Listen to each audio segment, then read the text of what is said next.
So now we're on the back side over here. What a job that guy had. He's working and with an incredible view, just hanging out up on the mountain. Oh, ride the rut. He was saying too that he thought that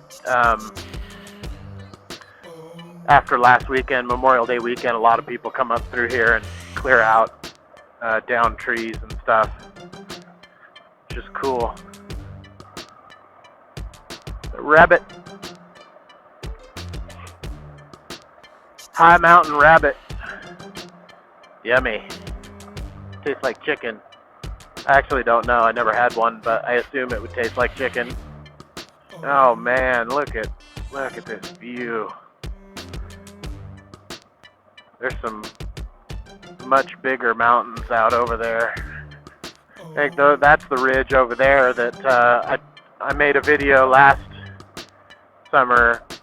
I think it's called Deadwood Reservoir. Yeah, it is. And no, it's called Old Guys Ride, Deadwood Reservoir, something like that. But we went up over those mountains over there, and ended up at Deadwood Reservoir. There's a couple of lookouts. Those are always really cool to go see because the view is always incredible. You know, if you go to a lookout, those old fire lookouts, they don't use them anymore. They use some of them, but most of them they don't use anymore because they use satellite imagery, I think, nowadays. But if you go to a lookout, you know you're going to get some good views. Okay, Middle Fork Road. Awesome. Big old junction here. So Clear Creek Highway is back from where we came from. Middle Fork Road is that way. 6 Mile Road and Scriver Creek is up to the right. Whew. What a view. Oh man. This is awesome. Those mountains over there are just, man, they got to be 1,000 or 2,000 feet higher. Still snow on them.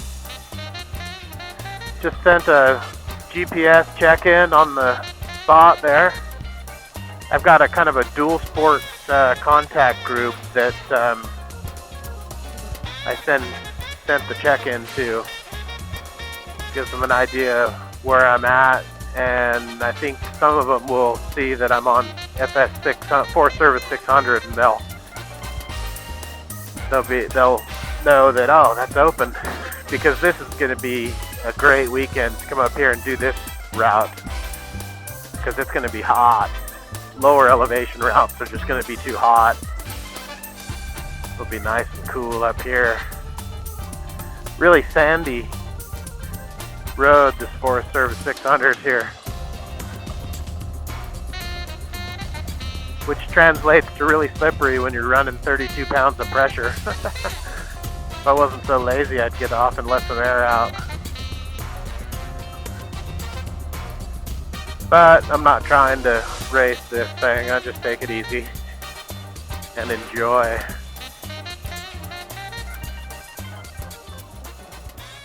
Oh, doe.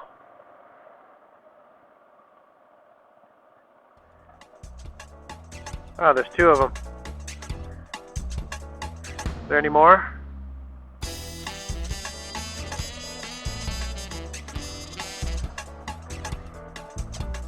Where's the buck? Really just loose sand road. I get to run into a lot of game on this KLR because it's not as loud as, some other bikes, most other bikes actually. Pretty quiet, relatively speaking. Was just talking to Piston Slap about that this morning. He'd commented that he never runs into big game, and it's probably because his DRZ 400 is so loud. And I replied that I have a friend that rides the DRZ 400, and now that I think of it, I've never seen any big game when I was out with him, because they are loud. You can hear them from a couple ridges over. just brapping through the forest.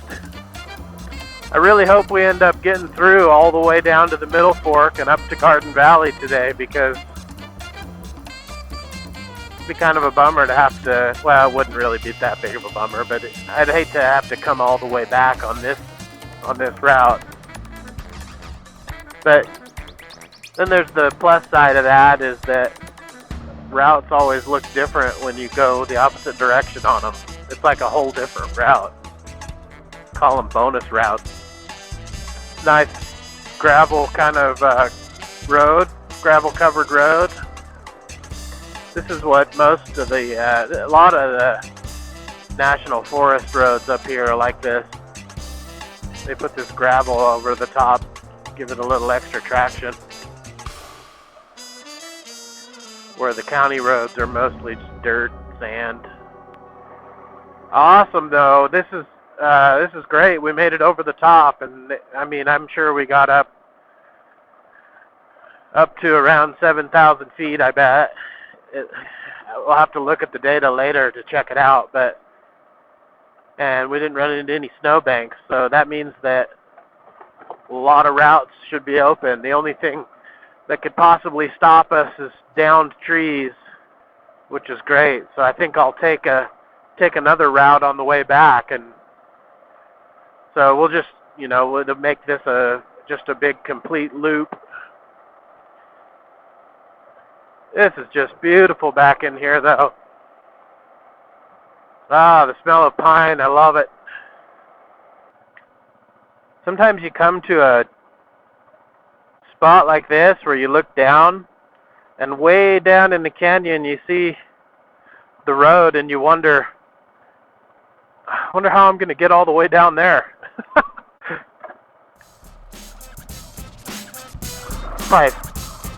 500-600 feet down there. That's got to be, because that's down in the bottom of the canyon, so that's got to be where the Middle Fork is. What is that the Middle Fork of? Middle Fork of the Payette? Bam! Just like that. That's all there is to it, Dustin. That's all there is to it. A winner! Just like that. We'll be right back on our Price is Right. Don't go away.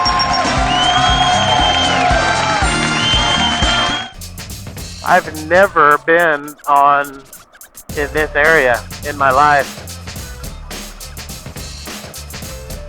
I just love coming to new areas like this that you just never have seen before, and oh wow, look at that, beautiful, clean, clear water. Okay, so we're still on 600 here. Oh, so it just tees into this. Okay, so this is Middle Fork Road. West Fork Creek, Fire Ridge, Clear Creek is where we just came from. Boiling Springs is up that way. Look at this, guys.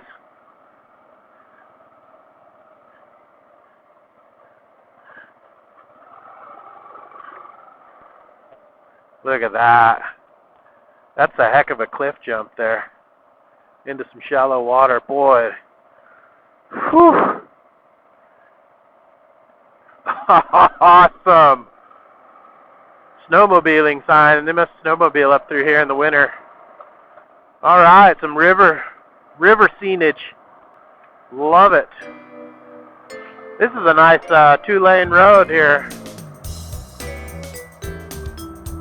All the roads on this route so far have been really good. You could probably drive a vehicle on this whole entire route, although there was a couple hairy spots, so Jeep. You could do this in a Jeep. Okay, so here's a bridge up here. We made it! Woo! Finally! After so many failed attempts to make it over, we did it. This Middle Fork Road will just stay down in the valley all the way to Garden Valley, so yeah! Natural mountain rivers are so gorgeous. Oh, this is such an awesome route. I can't wait to post this one for you guys. I hope some of you come up and do this route. This is, once you see it in 3D, you'll be stoked. Man, that's quite the cliff there. We were up above that just about a minute ago.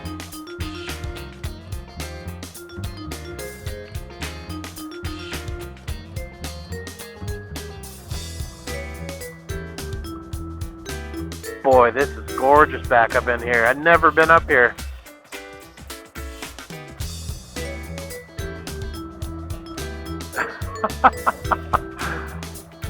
Wow. I'm just in awe of this creation. Wow. This is quite the canyon. Whoa, there's a tent over there. Yeah, it's like a little campground. Sweet. Oh, there's a big camp over there. That looks like almost like a permanent deal. They've got about a cord of wood up over there. Silver Creek. That's another place I've never been. If you keep going that way, you get to Silver Creek Plunge, which is a big, I guess it's kind of a hot springs resort. Yeah, a bunch of little campgrounds here. This wouldn't be a bad place to bring the camper. This is, that back there would have been a great place to set up camp right on the river. A little squirrely on 32 pounds of pressure. I either need to pull over and let some air out or take it easy. Boy, it almost feels a little squirrely there. A little too squirrely, like I have a flat.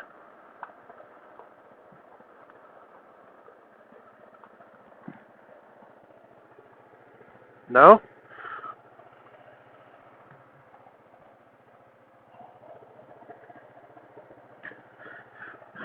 Nope, just deep gravel. I do that a lot. I pull over to check if I have a flat when I get on squirrely road like this, because I don't know. I had 2 or 3 flats last year, and so I just always think I have another one. Next time I take my back tire off, I'm going to go tubeless. I'm going to get the kit and do it all up and buy some tire plugs and go that route, because changing that back tire, that 17-inch tire, when you're out on the trail is not fun. I had to do it once last year. I don't even like changing the thing in my garage. I mean, it's just a tough tire to break the bead on and get it off. So next time I change it, it's going to be a tubeless setup. I need to see what the cost of a tubeless tire is. Apparently there's a difference, I'm being told, between just regular tires and a tubeless tire. They're just made a little different. So I have to see what the cost difference is, because right now I'm just running the cheap Shinko 244s. $55, you know, for a back tire. In the front, I'm running a Kenda.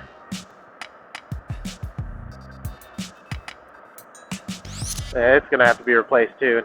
I'm not going to go tubeless on the front, just because the front's pretty easy to change. I'm just going to go tubeless on the back, because that's just it's just a nightmare to change on the trail. I don't like doing it. The only time I want to change the back tire is in my garage with some tunes jamming and not hunched over on the trail trying to work that tire off of there.